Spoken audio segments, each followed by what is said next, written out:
আসসালামু আলাইকুম বন্ধু, যে যেখান থেকে দেখছেন, দেশের ভিতর বা দেশের বাইরে, ইন্ডিয়া কিংবা ইন্ডিয়ার বাইরে, সকলকে আমার আন্তরিক সালাম ও শুভেচ্ছা, প্রণাম, নমস্কার যথাক্রমে। দেখুন বন্ধু, আজ আমি আপনাদের সামনে হাজির করেছি একটা অ্যাডেনিয়াম সিডলিং, গ্রাফটেড সিডলিং। এই গ্রাফটেড সিডলিংয়ের উপরে আরও আমি একটা গ্রাফট করে দেখাবো। দেখতে থাকুন ভিডিও। পাশে পড়ে রয়েছে অনেক অজস্র অ্যাডেনিয়ামের সিডলিং। এগুলো 2 মাসের চারা, এগুলোকে বালিতে দিয়ে রেডি করা হয়েছিল। যাই হোক, এখন এই গ্রাফটিং করার জন্য আমাকে একটা ব্রাঞ্চ লাগবে আলাদা কালারের। এটা একদম টকটকে লাল এবং রোজি ভ্যারাইটি। ঠিক আছে বন্ধু, দেখতে থাকুন। আর যেটার উপরে আমি গ্রাফট করছি সেটা হচ্ছে আপনার ইয়েলো হোয়াইটের মধ্যে রোজি ভ্যারাইটি প্ল্যান্টস।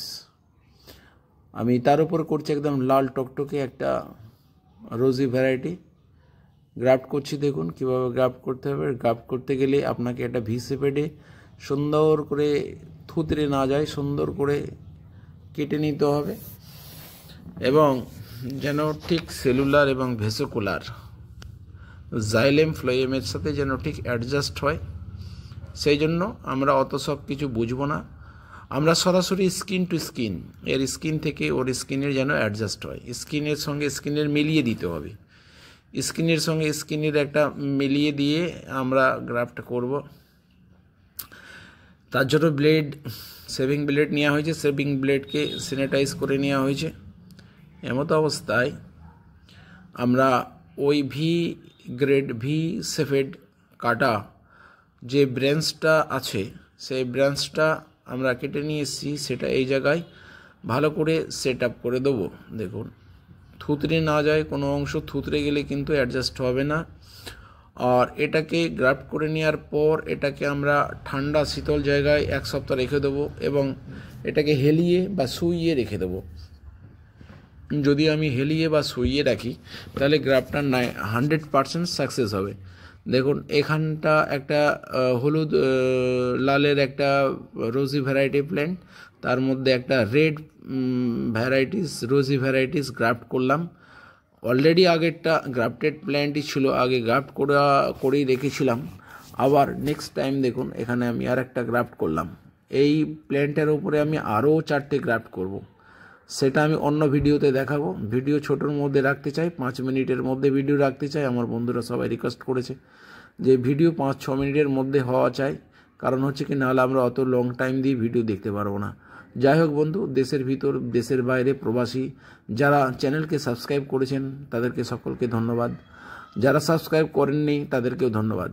কিন্তু যারা ভিডিওটা দেখছেন, ভালো লাগলে একটা লাইক করবেন, আর যদি না ভালো লাগে একটা ডিসলাইক করবেন। কিন্তু কি ভালো লাগলো না সেটা কাইন্ডলি একটু বলে দেবেন কমেন্ট বক্সের মধ্যে।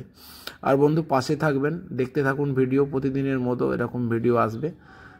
অ্যাডেনিয়াম, তারপরে আপনার ড্রাগন প্ল্যান্ট, তারপরে অন্যান্য প্ল্যান্টের ফার্টিলাইজার, ফাঙ্গাস এবং পলিনেশন, গ্রাফট ইত্যাদি ইত্যাদি ইত্যাদির উপরে। বন্ধু ভিডিওটা দেখতে থাকবেন, আর ভিডিওটা ভালো লাগলে লাইক শেয়ার কমেন্ট করবেন বন্ধুদের মধ্যে। চ্যানেল ভালো লাগলে চ্যানেলটাকে সাবস্ক্রাইব করে নেবেন। বন্ধু দেখুন আমি গ্রাফট করছি, আপনারা দেখছেন অ্যাডেনিয়াম সিডলিং মাইক্রো গ্রাফটিং। দেখুন এই গ্রাফটিংয়ের জন্য একটা টেপ লাগে, এই টেপটা আলাদা করে কিনতে পাওয়া যায়, গ্রাফটিং টেপ বলে। এই টেপটা কিন্তু খুবই ভালো, এটা বেশি চাপও পড়ে না, বেশি কড়াভাবে গাছের উপরে প্রেশার পড়ে না, কারণ বেশি প্রেশার পড়লে ছিঁড়ে যাবে। বেশি প্রেশার আপনি দিতে পারবেন না। সঠিক নিয়মে প্রেশারটা দেওয়ার জন্য এই গ্রাফটিং টেপগুলো আপনি ব্যবহার করবেন। সবসময় স্যানিটাইজ করে নেবেন, যন্ত্রপাতি স্যানিটাইজ করে নেবেন। আর এটা সেলুলার ভেসিকুলার জাইলেম ফ্লোয়েমের অ্যাডজাস্টমেন্ট হলে তবেই আপনার গ্রাফট সাকসেস হবে। তো আমরা সাধারণ মানুষ কিছু বুঝি না। আমি একটা সস্তা নিয়ম বলে দিচ্ছি, স্কিন টু স্কিন অ্যাডজাস্ট করবেন, স্কিনের সঙ্গে স্কিন অ্যাডজাস্ট করে গ্রাফট করে দেবেন, তাহলেই হয়ে যাবে। এটা সহজ নিয়ম, কিন্তু এটা বড় সায়েন্টিফিক পদ্ধতি। কিন্তু আপনি যদি ইজিলি করতে চান, স্কিনের সঙ্গে স্কিনের অ্যাডজাস্ট করে আপনি টেপিং করুন, তাহলে আপনার গ্রাফট সাকসেস হয়ে যাবে। ঠিক আছে বন্ধু, ভিডিওটা পরবর্তী ভিডিও দেখার জন্য আমন্ত্রণ দিয়ে গেলাম। লাইক শেয়ার কমেন্ট এবং সাবস্ক্রাইব করবেন। এই গাছের উপরে আরও 5টা মাল্টিপল গ্রাফটিং হবে, পরবর্তীকালে দেখাবো। চ্যানেল লাইক শেয়ার কমেন্ট করবেন, পাশে থাকবেন, পাশে থেকে সাহায্যর হাত বাড়িয়ে দেবেন।